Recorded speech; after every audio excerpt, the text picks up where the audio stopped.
사는 날 동안에 라는 제목 가지고 함께 하나님 말씀 나누겠습니다.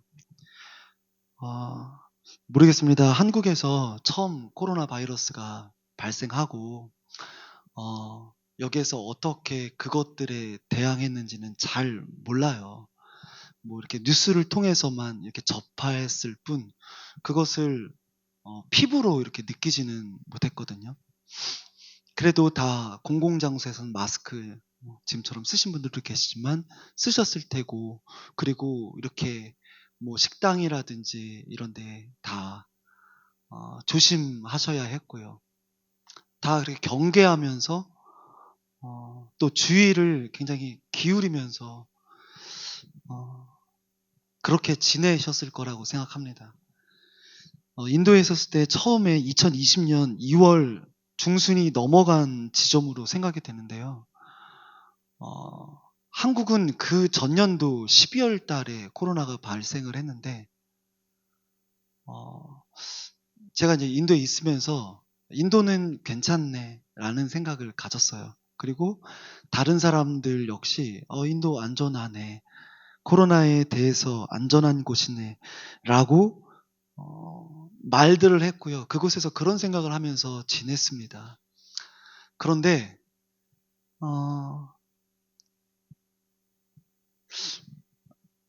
이제 말씀드린 것처럼 약 한 2달 정도 후에 코로나가 발생하면서 급격도로 상황이 어려워졌고, 결국 이제 집안에 갇히는 신세가 됐는데, 그러면서 지금 총리인 나렌드라 모디가 이렇게 뉴스를 통하여서 브레이킹 뉴스 있잖아요. 속보를 가지고 매일매일 국민들에게 전달 사항을, 그러니까 지침 사항을 명령을 했어요.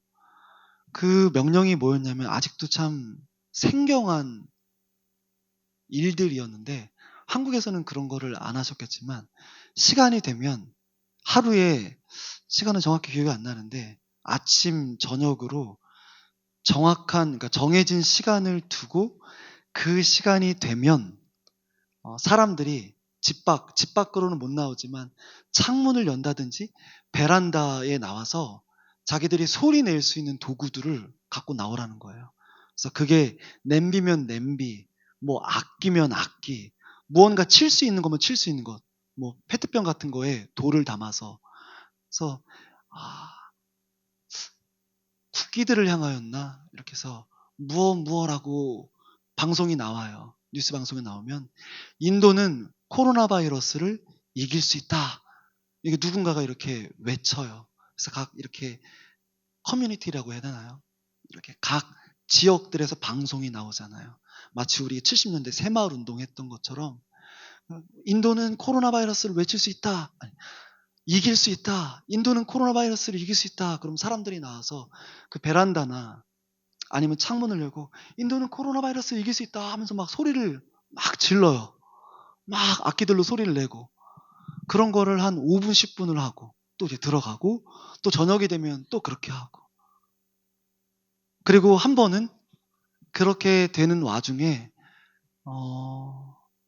하루는 저녁 8시가 되면 모든 전국에 있는 전역에 불들을 다 소등하라고 또 뉴스를 통하여서 전달이 됐어요. 그때는 모든 불을 다 켜면 안 돼요.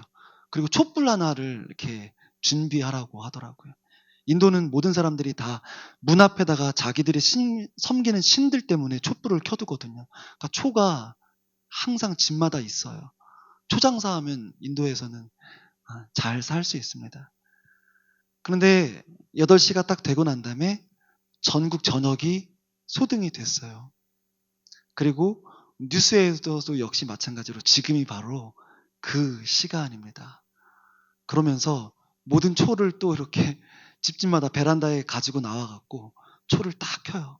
그러면 인도에 있는 모든 이 코로나 바이러스들을 우리가 이 초에다가 염원을 담아서 우리가 물리칠 수 있습니다 라고 했던 게 참 기억에 납니다. 이런 경험 언제 해볼까 싶기도 하고요.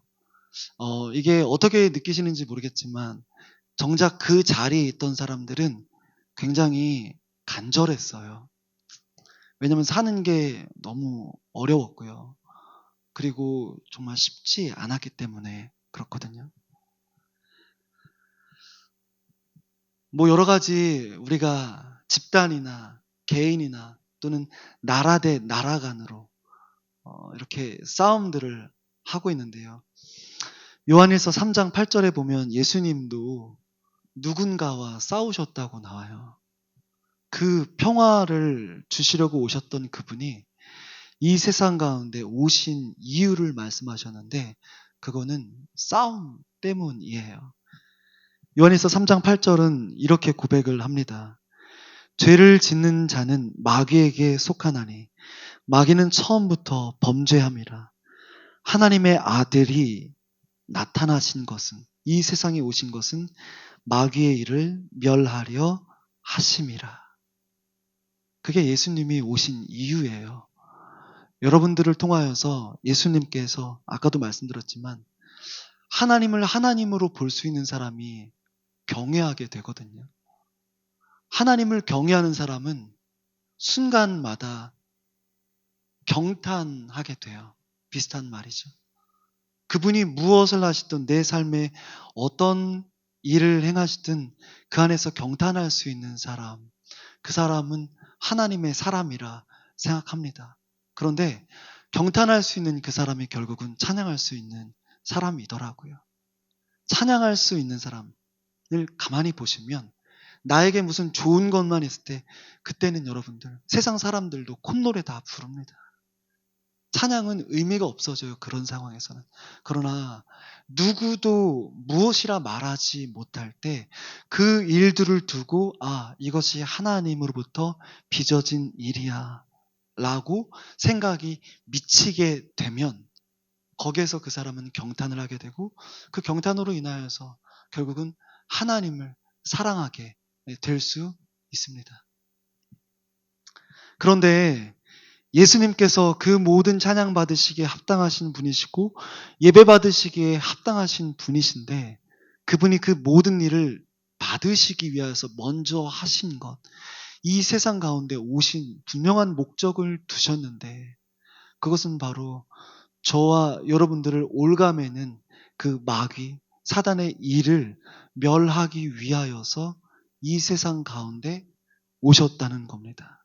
이 사실을 잊고 신앙생활을 하면 우리의 신앙생활은 꽃밭을 걷는 것처럼 착각하면서 사실지도 몰라요.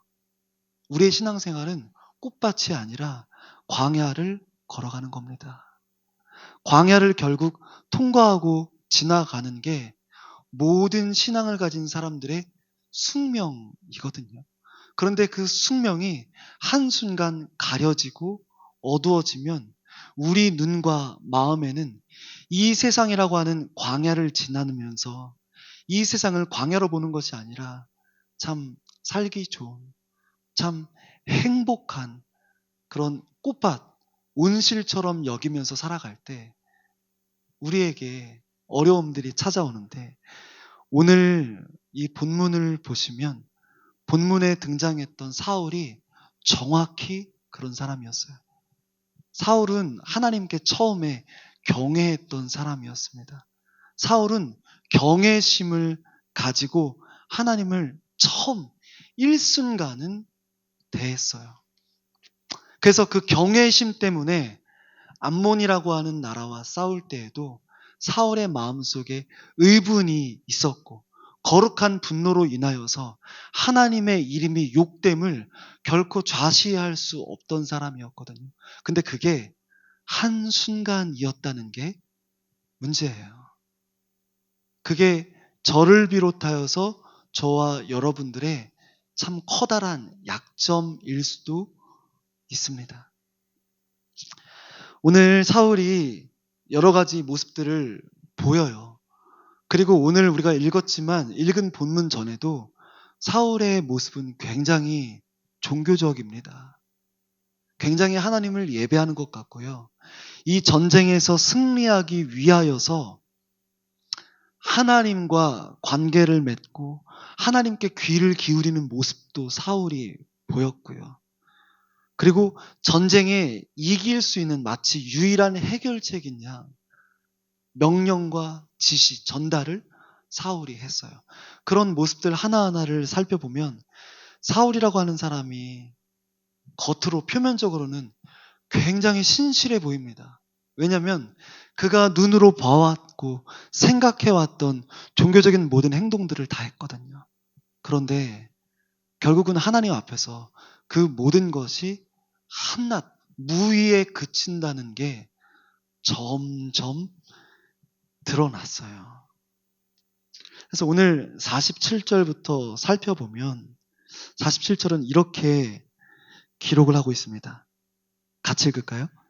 사울이 이스라엘 왕위에 오른 후에 사방에 있는 모든 대적 곧 모압과 암몬 자손과 에돔과 소바의 왕들과 블레셋 사람들을 쳤는데 향하는 곳마다 이겼고.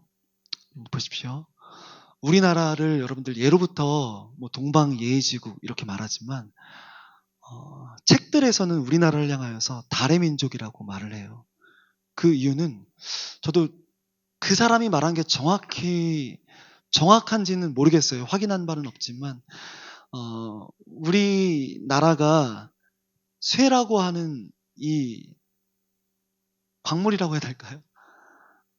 이 재료를 사용한 시점이 일본과 같았대요.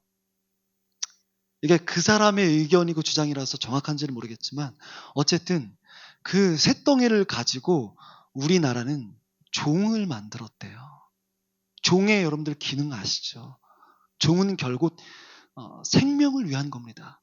적군이 쳐들어왔을 때 종을 울렸고요. 그리고 왕의 명령이 전달될 때, 높은 지위에 있는 사람들이 전달될 때 사람들을 모으기 위하여서, 그리고 사람들의 무언가를 도모하기 위해서 종을 울렸어요.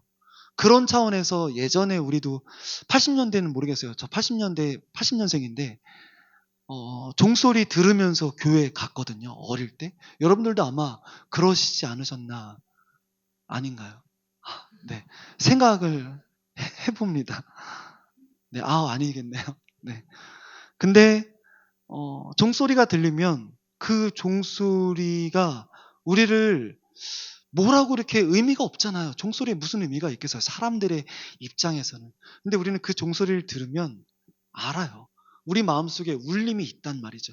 그 울림이 뭔지는 모르지만 모든 사람들의 마음속에 보편적으로 드는 생각은 평화 같은 거예요. 생명 같은 거라고요. 우리는 그렇게 종을 만들었어요. 에밀레 종이 대표적인 것 같습니다. 그런데요, 똑같은 것을 가지고 일본은 무기를 만들었습니다. 동일한 시점에 동일한 재료를 가지고 관점이 달라요. 그래서 예로부터 일본은 태양을 숭배하는 나라였고요. 지금도 일장에 태양이죠. 우리는 달을 숭배하는 민족이라고 해서 온화하고 평화를 추구하는 민족. 그래서 우리가 바라는 건 정화수 하나 떠다 놓고 달밤에 비나이다 비나이다. 그게 우리의 방식이었어요. 무언가를 이루는. 그런데 동일한 시점에 그 쇳덩이를 가지고 무기를 만들었던 일본 같은 경우는 자기들이 원하는 바를 그 도구들을 사용하여서 침략하고 무찌르는 것으로 자기들의 소원을 성취합니다. 예전에 리칸유라고 하는 너무나 유명한 사람이 있죠. 싱가포르의 정말 건국의 아버지. 그 사람 자서전을 한 20년 전에 읽은 적이 있는데요. 굉장히 두꺼운데 참 배울 점이 너무 많아요. 거긴 반사회주의 같아요. 싱가포르를 한번 가봤는데 엄청나요, 이 사람들. 그런데 그 사람이 써둔 말이 있어요. 뭐라고 써놓냐면 일본의 악랄함은 대단하다. 정말 일본의 악랄함은 너무너무 극악하다. 대부분의 아시아에 있는 많은 사람들은 그 악랄함에 항복을 하고 저항하지 못했는데, 근데 리칸유가 우리나라에 대해서 거기다 써놨더라고요. 대한민국. 이 대한민국은 어찌나 용맹하든지 극악하게 이루 말할 수 없는 일본에 대하여서 결코 용기를 잃지 않고 끝까지 대항한 거의 역사상 유일한 민족이라고 써놨어요. 제가 그걸 독서실에서 그 책을 봤는데 보면서 어찌나 내가 대한민국 사람이라는 게 자부심 있고 뿌듯하든지 그런 마음을 느꼈습니다. 그런데 지금 47절에 보면 여러분들 딱 읽어보시면 사울이 가는 곳마다 주변에 있던 모든 나라들과 대항하여서 싸운 결과 이겼다고 했거든요. 그런데 이거는 필요 없는 싸움이었어요. 아세요? 번역을 여러 가지 번역들을 가지고 성경을 봐보세요. 그러면 개역개정이 얼마나 사람들로 하여금 헷갈리고 알지 못하도록 번역을 해놨는지 단박에 알 수 있어요. 다른 번역들을 보시고 영어 번역이나 오늘을 보시면 이건 사울이 필요 이상의 불필요한 싸움을 일으켜서 자기의 세력, 자기의 세를 과시하기 위한 싸움이었다라고 번역을 해뒀어요. 이해가 되시나요? 충분히 하나님께서 사울을 통하여서 블레셋을 상대하게 하시고 블레셋을 상대할 때마다 그가 하나님 앞에 온전히 서 있었다면 하나님은 언제나 이기도록 하셨어요. 이스라엘에게 평화와 구원을 주셨다고요. 그런데 지금 이 싸움은 사울이 스스로 싸움을 일으킨 전쟁이에요. 지금까지 이스라엘 백성들은 스스로 하나님의 명령이 아니고는 가나안 땅을 들어갈 때를 제외하고는 전쟁을 일부러 한 적이 없습니다. 근데 지금 이 싸움은 사울이 일부러 전쟁을 일으킨 싸움이에요. 그런데 놀라운 건 보세요. 이런 게 우리의 영혼을 헷갈리도록 하는 거예요. 모든 적국과 싸우는데 하필이면 이겼어요. 향하는 곳마다 싸움에서 이겼더라.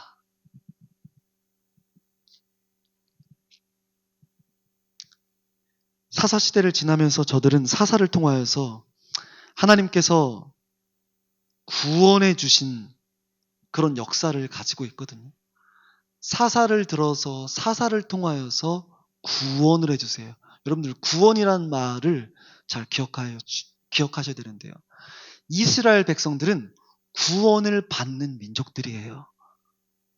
그런데 사울은 지금 향하는 곳마다 일으킨 전쟁마다 이겼던 사람이에요. 이 둘의 차이를 아시겠어요? 이스라엘 백성들의 아이덴티티는 먼저 싸움을 일으키는 것이 아니라 누군가가 쳐들어왔을 때 하나님의 도움으로 그 싸움을 이김으로 인하여서 평화를 얻고 구원을 얻는 게 이스라엘 백성들의 아이덴티티라고요. 그런데 사울은 지금 반대의 행보를 걷고 있어요. 이해가 되시죠?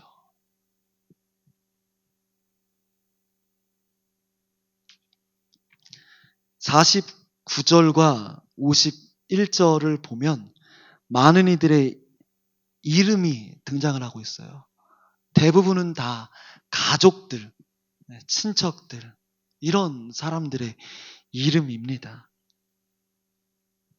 그런데요, 이들은 지금은 그렇지만 향후에 성경에서 굉장히 중요한 인물들로 부각이 돼요.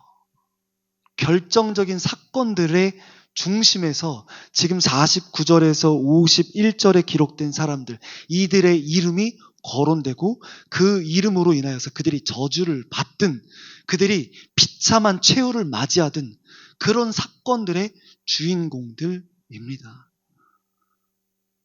그래서 50절 중간을 보면 아브넬이라는 사람이 나와요. 아브넬 굉장히 중요해요. 그리고 오늘은 설교를 하지 않겠지만 아브넬과 반대편에 있었던 요압이라는 사람이 있어요. 다윗의 휘하에 있었던 요압이라는 장수, 굉장히 중요한 사람입니다. 사무엘서에서. 요압이라는 사람, 이 아브넬, 이들이 가진 힘이 얼마나 셌는지 요압 때문에 다윗이 하나님 앞에서 울면서 기도했어요. 요압은 형제의 첫째였거든요. 요압은 다윗이 울면서 하나님 앞에 기도하는데, 하나님, 제가 저 요압의 세 형제를 감당할 수 있는 힘이 없습니다. 저들이 저보다 힘이 셉니다. 하나님, 저를 좀 도와주십시오. 다윗이 세 형제 때문에 하나님 앞에 자신의 연약함을 두고 울면서 기도했던 사람이 요압과 그 형제들이거든요. 근데 여기에 나오는 이 아브넬은 사울의 군대 장관이었어요. 그리고 사울과 요나단이 죽고 난 다음에 사울의 아들이었던 이스보셋을 왕으로 세워서 자기가 모든 걸 다 통치하고 다스리고 했던 사람입니다. 결국 그러다가 마지막에는 비참하게 죽었지만 지금 여기에 기록된 인물들 하나하나가 굉장한 힘을 가지고 있고 그 이야기가 전개되는데 굉장히 중요한 인물들이에요. 그런데 이들이 누구의 아래 있었냐면 바로 사울이라고 하는 인물 아래 이들이 있었다는 거예요. 그러니까 지금 사울의 입지가 어느 정도냐면 군사적으로도 정치적으로도 굉장히 탁월했어요. 그러니까 주변에 있는 사람들이 사울의 신원을 보장하고 사울의 어느 정도 위치를 보증해 주는 그런 사람들로 사울이 둘러싸여 있었습니다. 52절도 보시면 그렇기 때문에 사울의 눈이 멀지 않았나 싶은데요. 52절 같이 한번 읽어볼까요? 사울이 사는 날 동안에 블레셋 사람과 큰 싸움이 있었으므로 사울이 힘센 사람이나 용감한 사람을 보면 그들을 불러 모았더라. 아멘. 제가 기도하는 게 있습니다. 이 지역에 이제 오실 때마다 모르겠어요. 논현동 사시거나 송도 사셔도 아마 외국인들을 많이 보실 테지만 이 지역은 외국인들이 훨씬 더 많이 있잖아요. 그런데 그 외국인들을 위하여서 기도하면서 하나님, 저들이 자국에서는 참 복음을 듣기 너무 어렵고 저들에게 복음을 전하는 것도 참 쉽지 않고 굉장히 노력을 수십 배를 가해야 하는데 정말 수많은 노력들을 들여야 한 영혼이 주님께로 돌아오는 그런 선교의 현장들을 선교지에 있는 선교사들 그리고 그곳을 방문했던 사람들이라면 다 알고 있거든요. 그러니까 그건 가봐야 알아요. 가봐야. 아무리 얘기로 말씀을 드려도 이거는 설명이 안 돼요. 직접 불이면 손을 대봐야 뜨겁구나를 알지. 저건 뜨거운 거야. 그런데 뜨거움의 개념이 없으면 뜨거움을 설명할 방법이 없잖아요. 그런데 그 외국인들이 이 지역에 이토록 많기에 하나님 이 교회를 통하여서 그 외국인들이 주님께로 돌아오게 되기를 원합니다. 라는 기도를 해요. 그리고 그렇게 기도를 하면서 다른 기도, 한편의 다른 차원의 기도는 어떤 기도를 드리냐면 하나님, 저 외국인들을 진심으로 섬길 수 있고 사랑할 수 있고 아껴줄 수 있고 이해해 줄 수 있고 기도해 줄 수 있는 그런 성도들을 보내주십시오. 기도 제목이 돈 많은 사람 보내주세요. 많은 힘을 가진 사람 보내주세요. 이게 아니라 외국인들 한 사람 우리가 보기에는 지나가는 노동자라고 각인이 돼 있잖아요. 솔직히. 그런데 그 사람들을 형제요 자매로 끌어안아 줄 수 있는 사람들을 성도로 보내주세요. 라고 기도하고 있습니다. 토요일마다 만나는 한 청년이 있는데요. 동암에 사는데 참 착해요. 여기서 1시간도 넘게 걸리는데 매주 토요일 1시면 와요. 이 청년이. 이마트 그 노란 봉투 하나 들고 와서 여기서 왔다가 또 장 보고 이렇게 들어가더라고요. 그래서 가방을 메고 오면 될 텐데 맨날 그 이마트 노란 그걸 갖고 와서 가방을 메라. 백팩을 메라. 그랬더니 장을 보고 들어간대요. 가방에 장본걸 넣어라. 이것도 그렇게 크진 않아 보이는데 이게 편하대요. 근데 한국말을 잘 못하고 영어를 잘 못해서 처음에 한국말을 가르쳐 준다고 해서 이제 왔는데 생각보다 제가 말을 많이 들어주거든요. 많이 들어주면 생각보다 말을 잘하더라고요. 그래서 매주마다 오면 점심 먹고 또 뭐 이렇게 디저트라도 먹으려고 하면 기관지가 안 좋아서 찬 거는 안 되고, 또는 나는 따뜻한 밥을 좋아해서 항상 밥을 먹는다. 항상 이런 친구예요. 근데 지난주에 그 친구가 물어보더라고요. 그 친구는 조선족이에요. 자신을 처음 만났을 때 조선족이라고 말했어요. 근데 그 친구가 이렇게 물어봐요. 혹시 한국 사람들이 중국 사람을 어떻게 생각하나요? 한국 사람들의 그 인식이 중국 사람들을 어떻게 생각하고 있나요? 조선족은 어떻게 생각해요? 그래서 제가 대답했어요. 립 서비스 할까요? 솔직하게 대답할까요? 있는 그대로 대답해달래요. 그래서 코로나 바이러스 솔직히 너무 싫다. 전 세계에 퍼뜨리는 사람들 중국 아니냐. 그런데 여전히 발뺌하고 나 몰라라고 우기는 사람들 중국 아니냐. 이 상황을 두고 좋아한다는 건 인간을 초월한 거다. 좋아하기는 어렵다. 그리고 당신도 유튜브를 보겠지만 중국 사람들이 우기는 데는 도가 텄다. 김치도 자기네 거, 한복도 자기네 거, 심지어는 BTS도 자기네 거. 내가 제일 좋아하는 시인이 있는데 윤동주다. 만주, 용정, 명동촌에서 태어난 윤동주, 우리나라 사람들이 가장 좋아하는 시인인데 그 시인도 자기네 나라 사람이란다. 이를 두고 좋아하기는 조금 불가능한 것 같다. 그런데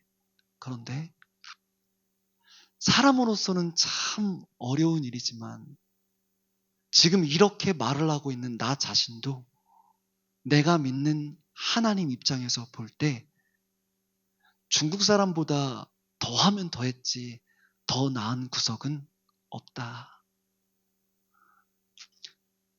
뉴스들을 보면 조선족들이 살인을 저지르고 칼 들고 길거리에서 설치고 이런 것들, 오죽하면 범죄도시라는 영화로 만들어졌겠냐.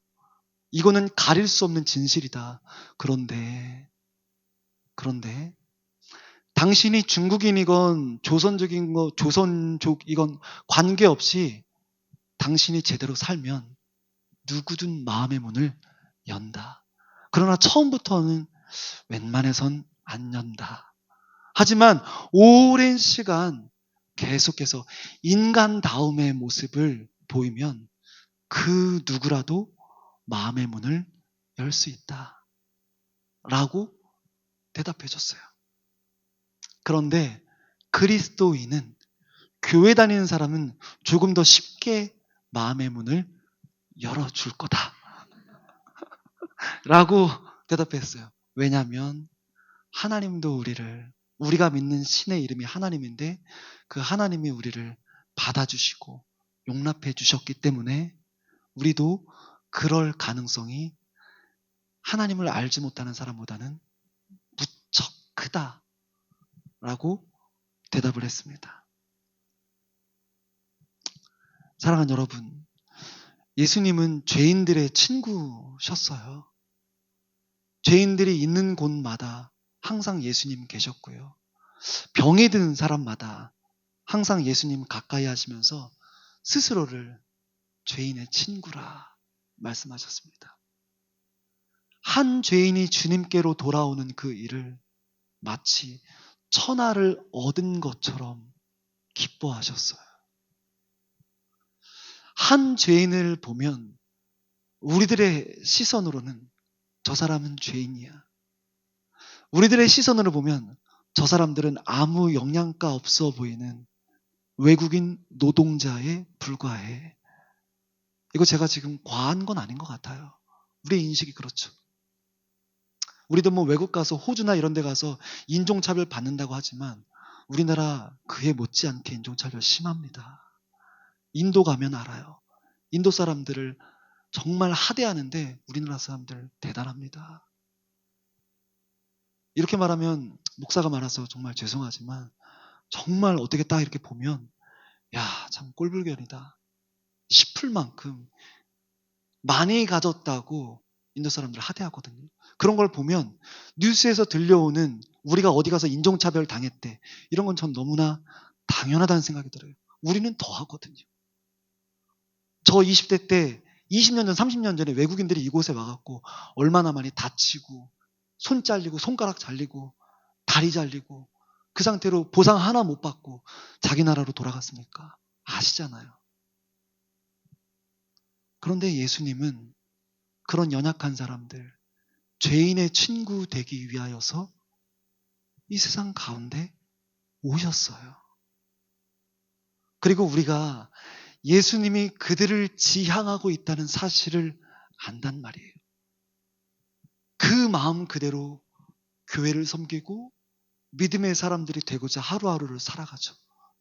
그런데 그런 예수님의 시선과 사울은 고사하고 우리의 시선을 동일한 잣대, 동일한 곳에 두고 비교해 본다면 과연 저와 여러분은 같은 곳을 바라보고 있노라 고백하실 수 있으실까? 고백이 된다면 너무나 귀한 것이지만 그렇지 않다면 우리의 눈과 마음들을 조금은 수정해야 하지 않을까요? 왜냐고요? 예수님은 낮은 자의 하나님이시거든요. 그런데 어느 순간부터 지금 사울이 왕위에 오른 지 2년 차밖에 되지 않았어요. 그런데 사울은 단 한 차례도 하나님 앞에 예배를 드린 적이 없었어요. 물론 예배 한 차례 드렸습니다. 요 앞절에 보면 사울이 예배를 드렸는데 그 예배를 두고 성경에 뭐라고 기록하냐면 이 예배는 사울이 하나님 앞에 처음으로 제단을 쌓은 것이다 라고 기록을 해뒀어요. 그런데 그렇게 드린 예배조차도 사울이 하나님을 하나님 됨으로 인정해서 드린 것이 아니라 전쟁에서 승리를 통하여서 자기 자신이 가지고 있던 세력들, 자기 자신이 가지고 있던 그 힘들을 계속 유지하고 이 예배를 통하여서 하나님의 자신을 도와줌으로 인하여서 승리하게 해달라는 마음으로 하나님 앞에 예배를 고작 단 한 번 드렸어요. 그런 사울이기에 사울의 눈에는 연약한 사람들, 별 볼 일 없어 보이는 사람들이 눈에 들어올 리가 없죠. 그 곁에 얼마나 힘센 사람들, 정말 헤게모니를 가지고 정말 장악하는 사람들이 주변에 있잖아요. 좀 반대되는 얘기지만 이와 비슷한 처지를 겪은 사람이 있어요. 누구냐면 다윗이에요. 그렇죠? 다윗이 나중에 헤브론에서 7년 반 동안 왕으로 옹립이 된, 왕으로 세움을 받고 난 다음에 결국 이스라엘을 통합해서 통일 왕이 되는데 다윗을 누가 따랐는지 여러분들 기억하세요? 다윗을 따라다녔던 다윗이 왕이 될 수 있도록 다윗 곁에 있던 사람들이 혹시 누군지 아시나요?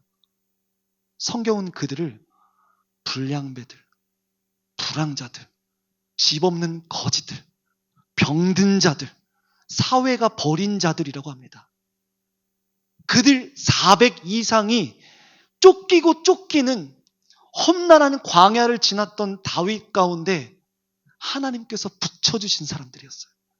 다윗이 왕이 되었을 때는 대단한 권력과 대단한 무력을 가진 사람들이 다윗과 함께 있음으로 인하여서 나라를 세울 수 있는 기틀을 마련한 것이 아니라 아무도 거들떠보지 않는 사람들, 누구도 신경 쓰지 않는, 마치 우리가 노동자, 슬리퍼 신고 다니고 그냥 눈으로 보기에는 참 처량하게 그지없어 보이는 사람들, 그것보다 더한 사람들이 다윗 곁에 있었을 때 다윗이 그들과 한 것이 있어요. 뭐냐면 예배였어요.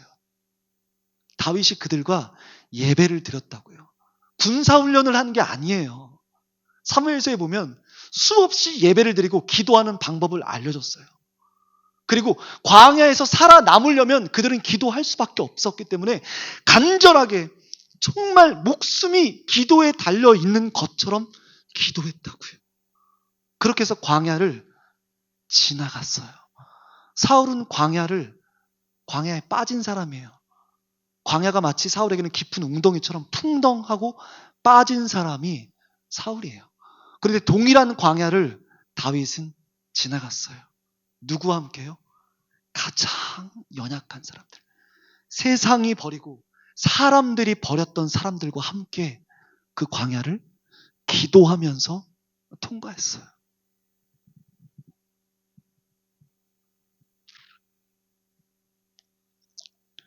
사울은 힘센 사람들, 용감한 사람들, 그들을 보면 불러 모았습니다. 오늘 우리가 읽었던 본문들을 세 가지로 요약할 수 있는데요. 첫 번째, 사울은 세력과 영토 확장에 미친 사람이었어요. 세력과 영토 확장이라는 걸 우리가 너무 동떨어진 단어와 개념으로 생각하시면 안 되시는 게, 저희도 우리가 살고 있는, 우리가 지금 한 몸 된 이 교회조차도 어떻게 보면 계속해서 확장해 나가는데, 그 과정 속에 우리가 세상 가운데 모든 신뢰들, 믿음들 전부 다 잃었다고 생각하지 않으시나요?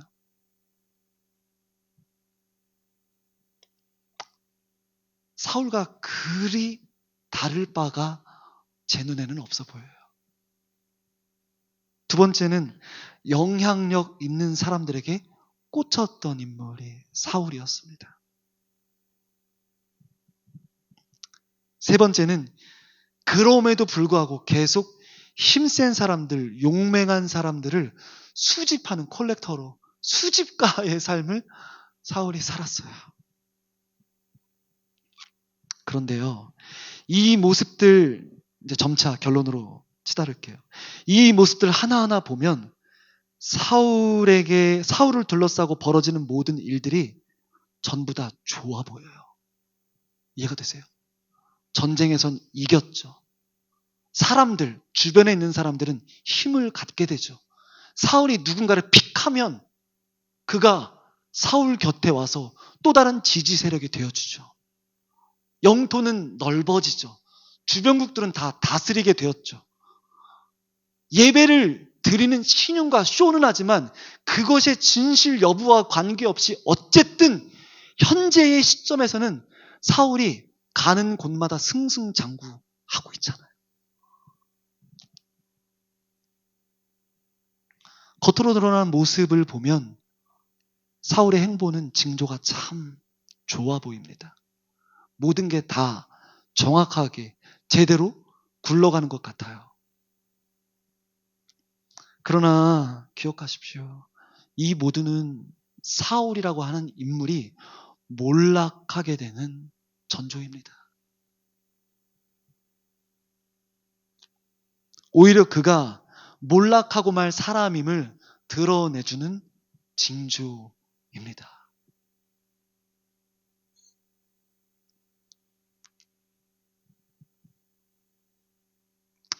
사울에게는 하나님이 없었고요.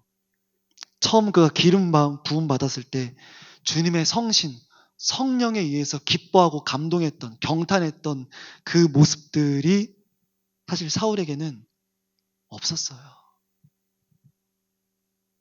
그러므로 이렇게 좀 말씀을 드리고 싶습니다. 저에게도 해당되고 우리 모두에게 해당될 것이지만 지금 우리들의 걸음, 우리들의 삶에 강력히 제동장치, 강력한 브레이크가 혹시 없다면, 내가 원하는 행복의 조건이나 내가 규정한 축복의 조건이 내 삶에 그대로 이루어지고 있다면, 내가 가는 곳마다 스스로의 힘으로 승리했던 그 사울과 비슷하다면, 그것을 단순히 복된 일, 축복으로만 볼 것이 아니라 하나님을 기억하게 되는 저와 여러분 되었으면 좋겠습니다. 두 번째는 이건데요. 저와 여러분이 의지하는 사람들이 여러분을 지지하거나 보증하거나 물심양면으로 돕고 있다면, 그리고 그러한 사람들이 우리 삶에 계속해서 늘어간다면, 그런데 그런 사람들이 늘어는 가지만 우리 마음속에 한편에 하나님이 작아져 간다면, 하나님을 잊고 살았던 사울을 기억해야 하지 않을까 싶습니다. 지금 안전하고 완전한 삶을 이루기 위하여 어떤 자원이 필요한지, 혹 저와 여러분이 눈에 띄는 대로, 생각에 잡히는 대로 그것들을 구하고 찾고 있다면, 하나님 외에 젊은 군사들을 수집하기에 급급했던 사울의 모습을 기억하시면 좋을 것 같습니다. 결론입니다. 사울은 그가 사는 날 동안에 그의 용기, 그리고 승리, 이 모든 것들이 따랐던 사람이에요. 뭐 하나 부족하지 않았고요. 그러나 가장 중요한 그 무엇이 없었습니다. 그는 사무엘에게 기름 부음 받았을 때 사울도 선지자 가운데 하나였는가? 라고 하는 말을 들을 정도로 예언을 했던 사람이에요. 암몬과 전쟁할 때도 거룩한 분노로 하나님을 예배했던 사람이고요. 그러나 단 한 번, 어느 시점부터 단 한 번 하나님을 예배하지 않게 되었던 사람이고, 단 한 번 성령 충만했을 뿐 그 이후에는 성령을 알지 못했던 사람이고요. 왕 위에 오른 지 2년 차가 된 시점에야 비로소 예배라고 들었지만 그 예배가 자신을 위한 예배였음을 결국은 성경의 지면을 통하여서 드러나게 된 사람이었습니다. 사랑하는 여러분들, 우리의 사는 날 동안 많은 것들이 필요하고 많은 자원들, 많은 은혜들이 필요하죠. 근데 그것 가운데 가장 중요한 건 단 하나는 하나님이 아닐까 싶습니다. 사람도, 세력도, 힘도, 권력과 권세도 아니라 바로 나와 내 곁에 함께 하시는 그 하나님이 우리와 함께 하신다는 사실이 가장 좋은 것이라고 감리교를 시작했던 존 웨슬리 목사가 얘기를 했거든요. 하나님이 여러분과 함께 하심으로 인하여서 저와 여러분이 사는 날 동안에 그분을 유일한 만족으로 누리며 그분 안에서 살아가실 수 있게 되는 주님의 사람들 되시기를 주님의 이름으로 기도하겠습니다.